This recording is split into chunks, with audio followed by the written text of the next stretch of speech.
Welcome to A Course of Love review of Chapter 24, The Time of Tenderness. This chapter is unlike any other in the book. It's only a couple of pages long. In reality, it would serve you well to reread it. But I did a review anyway, and so it's a very short review since it was a very short chapter. The whole idea of this chapter is the fact that expect yourself to have really tender feelings, to cry unexpectedly, to gush forth love, to feel soft, I guess. He tells us that hate in this process will turn to love, and fear will turn to safety, and distrust will turn to trust. That's what's happening in your life right now. And you will learn because your heart is touched. If your heart wasn't touched, you wouldn't learn. Because unlike our old way of doing things, this learning is not of the mind, this is unlearning. And that has a strong heart component. And the heart just loves. The heart is tender. Verse 1, unlearning has no harshness about it. If you simply allow it to come, it will reward you constantly with what can best be described as tenderness. And notice in that verse, allow it to come. That's it.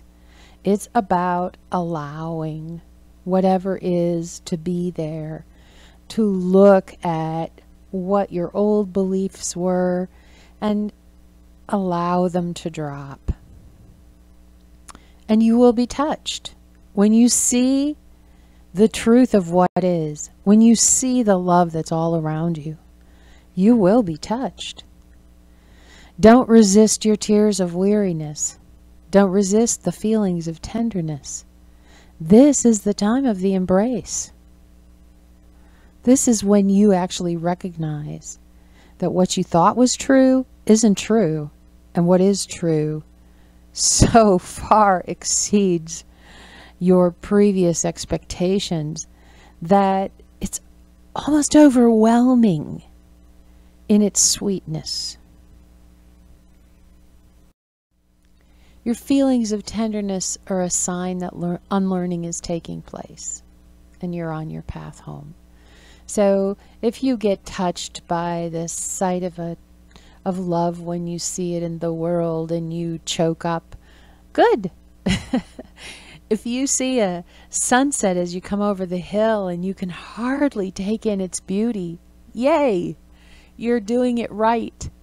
You're allowing your heart to be touched, and it is a beautiful thing. Don't run from it. And in verse 4, the learning that occurs during the time of tenderness is learning from love.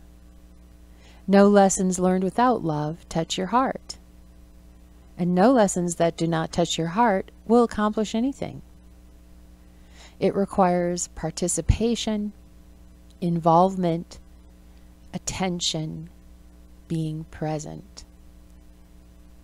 So unless you're participating in your life, you won't notice the signs of love and you won't feel tender about them. Unless you're present in your life when you come over that hill, you won't see the sunset. You won't experience it fully. So this is what's required. You don't have to do anything. You just have to be present, be involved, be in your life, walk in your own two shoes, and watch what happens. And with that, I wish you all the tenderness that is available on your journey, and we will catch you in the next chapter.